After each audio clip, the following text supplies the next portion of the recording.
Hola geeks, ¿cómo están? Y espero que se encuentren de lo mejor. El día de hoy estaremos hablando acerca de las neumonías extrahospitalarias. Dejaremos para otro video lo que sería el abordaje de las neumonías adquiridas dentro de los entes hospitalarios. Para empezar, necesitamos definir qué carajos es una neumonía. Entonces, se define como neumonía cualquier tipo de infección dentro del parénquima pulmonar, que es causada por cualquier tipo de microorganismo, ¿cierto? Los microorganismos pueden ser cualquiera. Por ejemplo, lo más común son obviamente las bacterias, como por ejemplo el neumococo, que es lo más común, ¿cierto? Por otro lado, también tenemos los virus. El ejemplo claro fue la pandemia, que fue causada por el virus del SARS-CoV-2, que causó la pandemia del coronavirus. Y también tenemos neumonías causadas por hongos. Tenemos muchos ejemplos, como por ejemplo el Paracoccidioides brasiliensis o la histoplasmosis, ¿cierto? Son ejemplos de este tipo de neumonías. Es muy importante pensar en neumonías por hongos cuando el paciente está inmuno, ¿cierto? Deprimido. Vale. Dicho esto, hablemos de la clasificación de las neumonías. Tenemos dos tipos de clasificaciones. La primera clasificación es de la que estaremos hablando el día de hoy, que son las neumonías adquiridas en la comunidad. Y el segundo tipo de clasificación es básicamente la neumonía adquirida en el hospital. La neumonía adquirida en la comunidad se define, ¿cierto?, mediante dos criterios.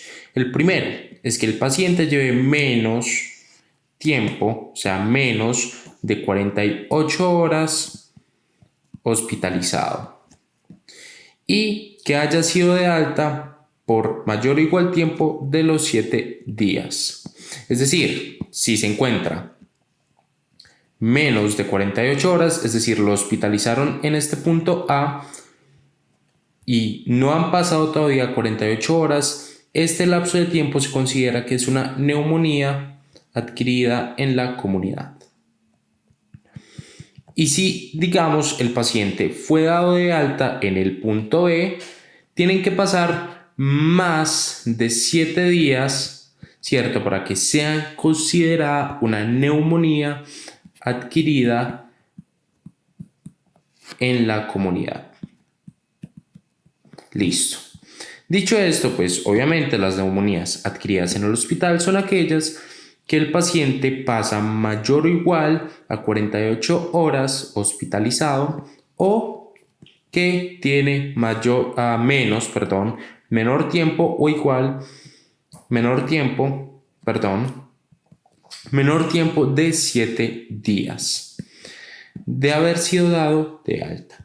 Entonces, entre este lapso de tiempo se considera una neumonía hospitalaria. Listo. Dicho esto, podemos empezar a hablar como tal de lo que sería la fisiopatología de la neumonía. Para empezar a hablar de la fisiopatología tenemos que conocer los mecanismos de entrada, ¿cierto? Los mecanismos por los cuales los patógenos entran e infectan el parénquima pulmonar. Entonces, hablemos de la entrada. Hay dos tipos de entrada. El primer tipo de entrada que estaremos hablando será la inspiración. Acá tenemos, ¿cierto?, patógenos suspendidos en el aire en biopelículas de las cuales nuestro paciente va a inhalar, ¿cierto? Va a entrar por la vía aérea superior. En este caso, el paciente no es capaz de sacar esos patógenos de su vía aérea y ellos siguen su recorrido e infectan lo que serían las vías aéreas inferiores.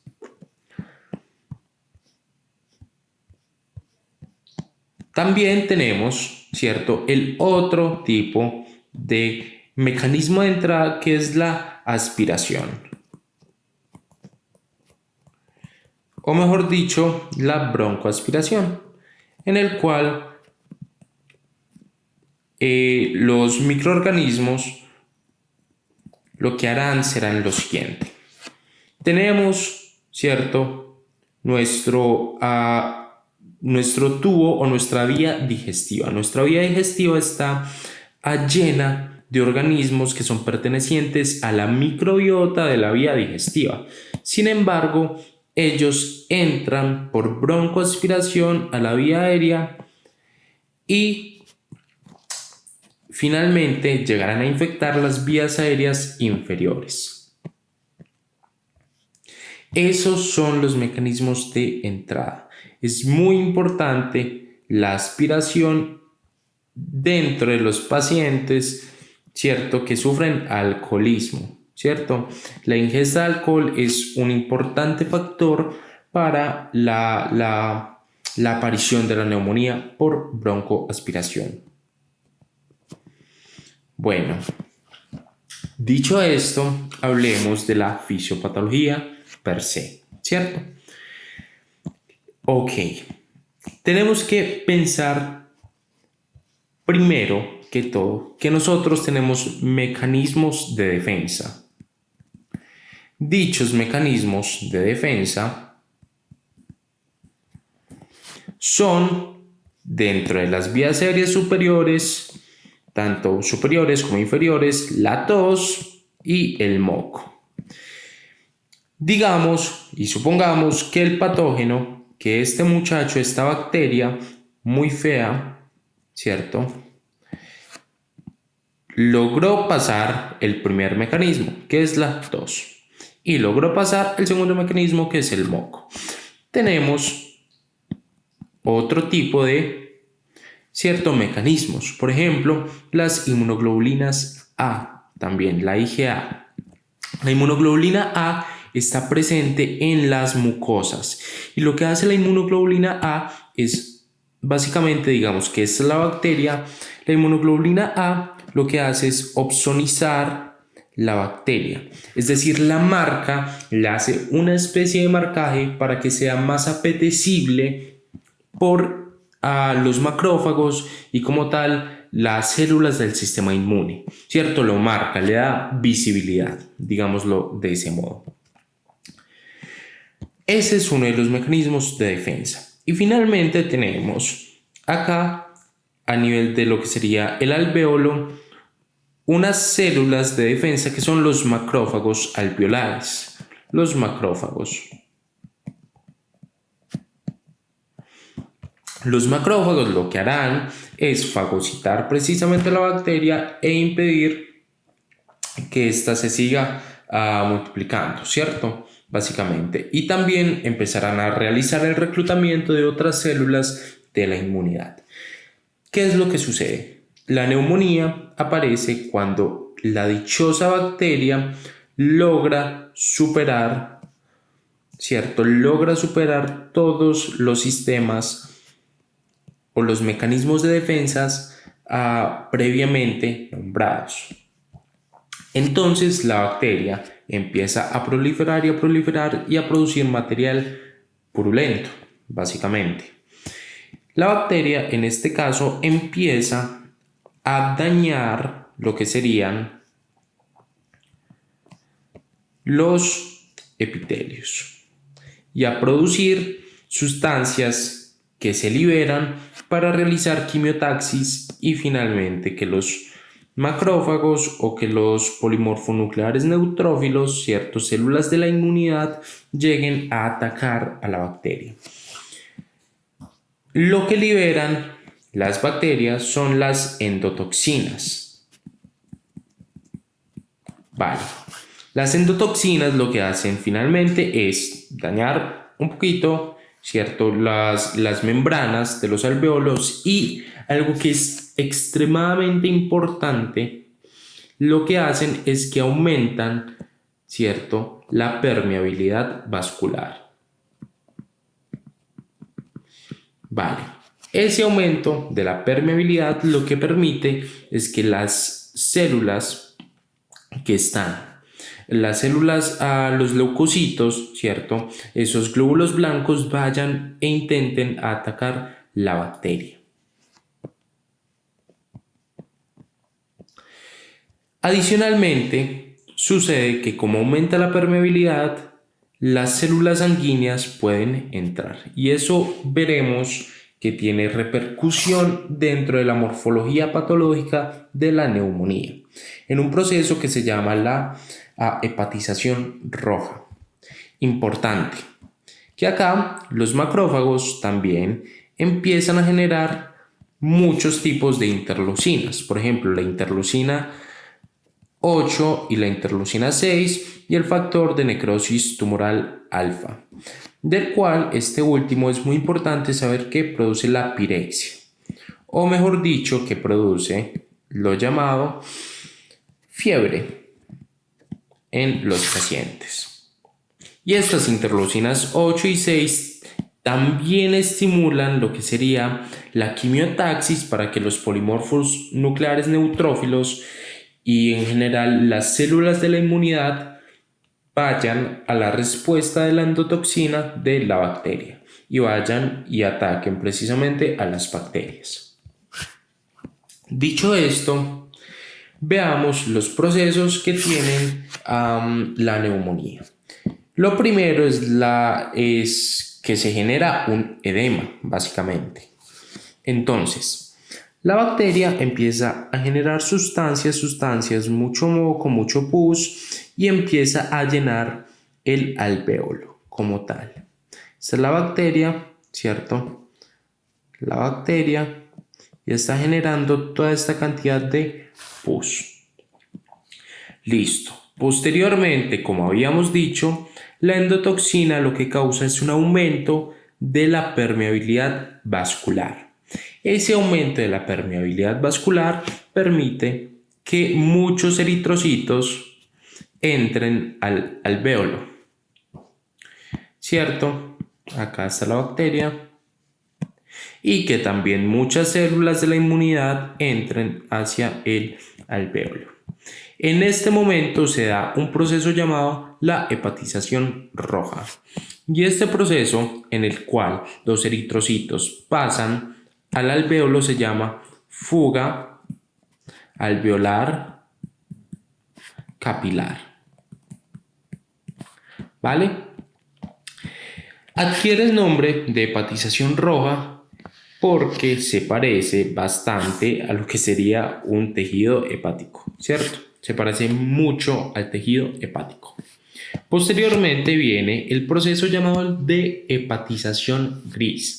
Este proceso de hepatización gris es causado porque básicamente todos los eritrocitos que estaban allí, todos esos glóbulos rojos, finalmente mueren. Y queda solamente las células, ¿cierto? Las células de la inmunidad, los neutrófilos, atacando a la bacteria. Y finalmente también queda el material fibropurulento. Vale. Y finalmente tenemos el proceso de resolución. Este proceso de resolución es simplemente que la bacteria pudo ser eliminada. La bacteria murió. Pudo ser eliminada. Y queda un poco de material, ¿cierto? Purulento, un poco, no es mucho. Y algunos neutrófilos. ¿Cierto? Es básicamente el proceso final, el proceso resolutivo. Y estos son los procesos que ocurren dentro de la fisiopatología de lo que sería la neumonía. Vale, tenemos que hablar de los tipos de etiologías o los tipos de neumonías que pueden haber. Ya hablamos de la clasificación de extrahospitalaria y hospitalaria. Ahora hablaremos de otro tipo de clasificación, ¿cierto? Que son las neumonías típicas y las neumonías atípicas. Muy importante, que esto siempre lo preguntan. Los agentes causales de las neumonías típicas. Primero es el Streptococcus, ¿cierto? Pneumoniae, nuestro Streptococcus, ¿cierto? El neumococo, básicamente, tenemos el Staphylococcus aureus, tenemos la Klebsiella pneumoniae, tenemos también las Pseudomonas y, muy importante, el Haemophilus influenza. Las Pseudomonas son muy importantísimas. ¿Por qué? Porque las Pseudomonas pueden tener resistencia hacia ciertos antibióticos. Entonces, pensar en Pseudomonas, es algo muy importante, porque el tratamiento puede cambiar. Habrá que darle unos betalactámicos antiseudomónicos, ¿cierto? Vale. Y tenemos los agentes atípicos. Tenemos agentes como bacterias, como Chlamydophila pneumoniae, ¿cierto? Chlamydophila pneumoniae. Tenemos los Mycoplasmas pneumoniae. Tenemos virus hay muchísimos. Está el virus del SARS, ¿cierto? El virus del MERS. Tenemos virus como por ejemplo el metaneumovirus. Tenemos virus, por ejemplo, como al virus sincitial respiratorio, entre otros. Y hongos tenemos múltiples etiologías. Para pensar en una neumonía atípica causada por hongos, es de suma importancia ver que el paciente tenga inmunosupresión, ¿cierto? Que tenga las defensas bajitas, básicamente. Tenemos muchos, el Paracoccidioides brasiliensis. Tenemos, por ejemplo, el Histoplasma capsulatum,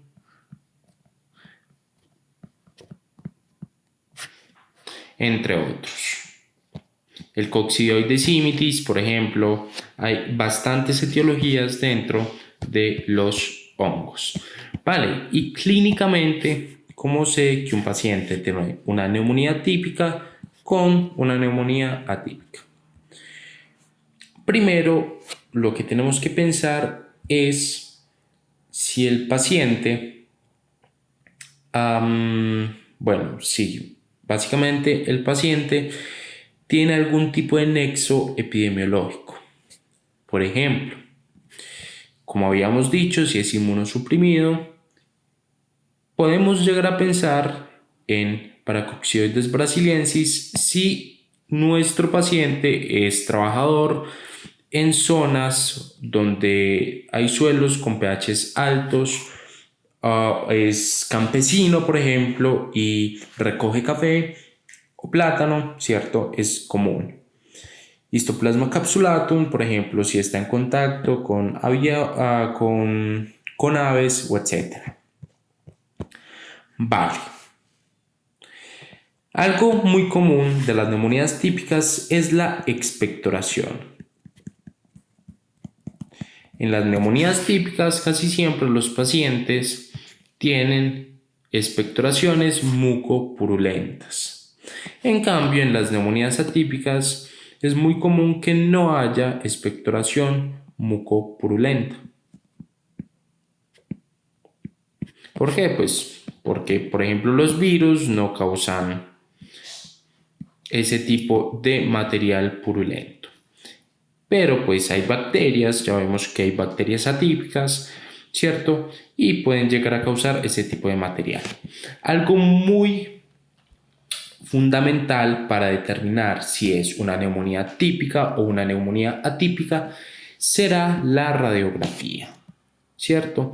El trazado radiográfico es diferente entre una y entre la otra. Vale, la radiografía en la típica normalmente es una neumonía lobar, o sea, este es el pulmón, ¿cierto? Digamos que este es el pulmón y tenemos separado el lóbulo superior y el lóbulo inferior. Y la neumonía típica coge todo el lóbulo inferior o superior, cualquiera de los dos. Y por ejemplo, en las neumonías que son atípicas, tenemos los pacientes que en el trazado radiográfico tiene una neumonía intersticial, ¿cierto? De una forma reticular, ¿cierto? Como en una forma de red. Es decir, que en ambos pulmones, o en uno o en otro, o bueno, en ambos, es más común en ambos, tenga este tipo de trazado radiográfico, ¿cierto? Que veamos consolidaciones en todos los pulmones formando una especie de red. Vale. Dicho esto, hablemos de las manifestaciones clínicas del paciente con neumonía. Primero, la manifestación clínica del paciente con neumonía, ¿cierto? O la clasificación semiológica, hablando de semiología como tal, se llama el síndrome consolidativo.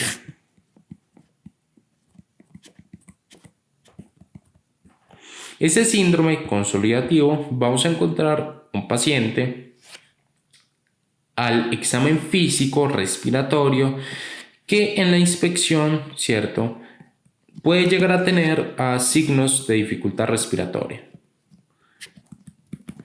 Por ejemplo, uso de, ¿cierto?, el uso de la musculatura accesoria, como por ejemplo los escalenos o los tirajes costales.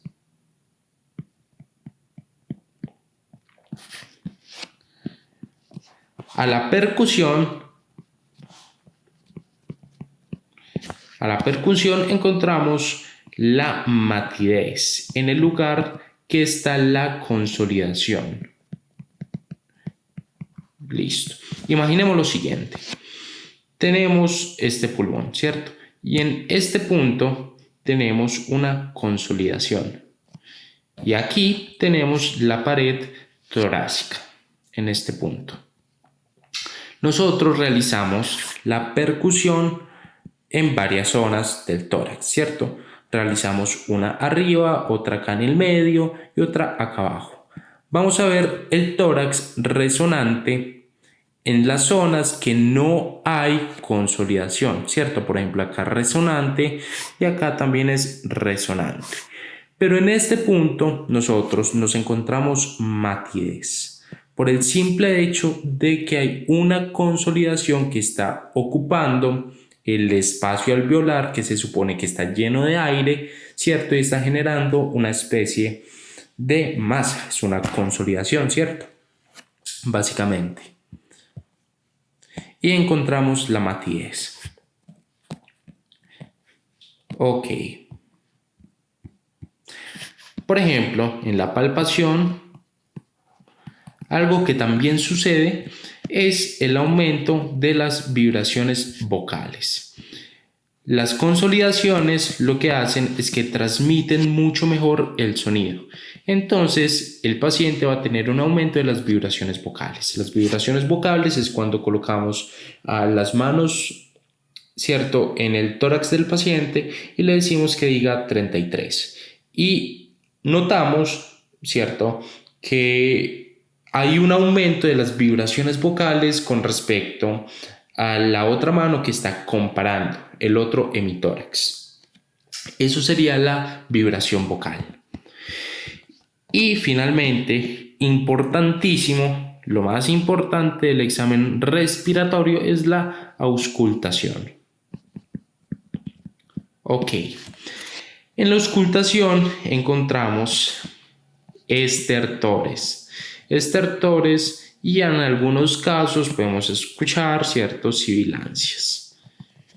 Pero lo más común son los estertores, los crépitos, los estertores crepitantes a la auscultación.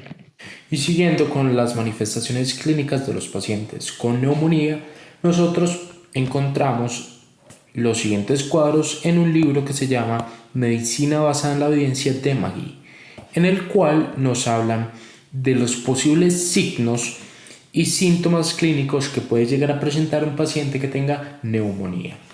Entonces, por ejemplo, un paciente con neumonía puede llegar a presentar en su apariencia general caquexia y adicionalmente tener un estado mental el cual esté alterado. En los signos vitales podemos encontrar un paciente con taquicardia, además taquipneico. Podemos encontrar un paciente, por supuesto, febril y desaturado. Adicionalmente, como había mencionado antes, podemos encontrar hallazgos a lo que sería el examen físico respiratorio. Por ejemplo, acá nos habla de una expansión asimétrica del pecho, dureza en la pared torácica, nos habla de matidez a la percusión, disminución del murmullo vesicular. ¿Por qué? Porque recordemos que los alvéolos están ocupados por una consolidación. Los alvéolos están ocupados por consolidación. Por tanto, el aire que ingresa a los alvéolos es menos y por tanto el murmullo vesicular se disminuye. Encontramos, por ejemplo, egofonía, no solo egofonía, también podemos encontrar pectoriloquia. La pectoriloquia es el pecho hablante, ¿cierto? Pectoriloquia, en el cual nosotros auscultamos a un paciente y le pedimos que nos susurre.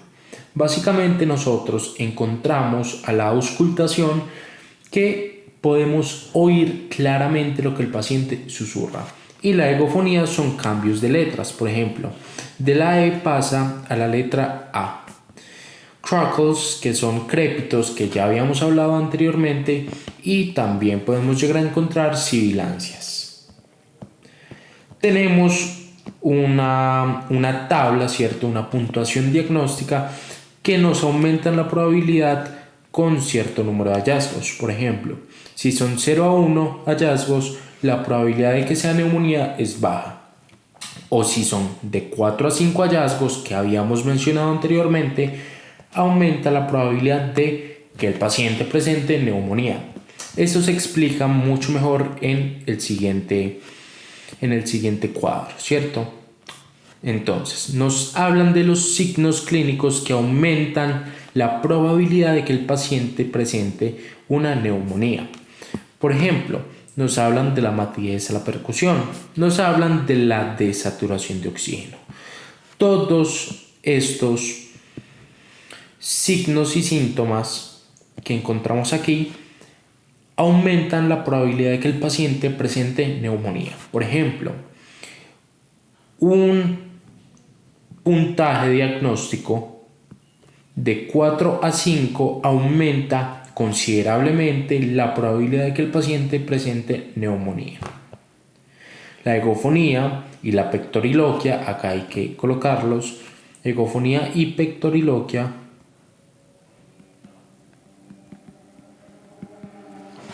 y la caquexia también aumentan la probabilidad de que el paciente presente neumonía. Y si por el contrario tenemos una puntuación diagnóstica, un puntaje menor a 1, pues claramente la probabilidad de que el paciente presente neumonía es muchísimo menor.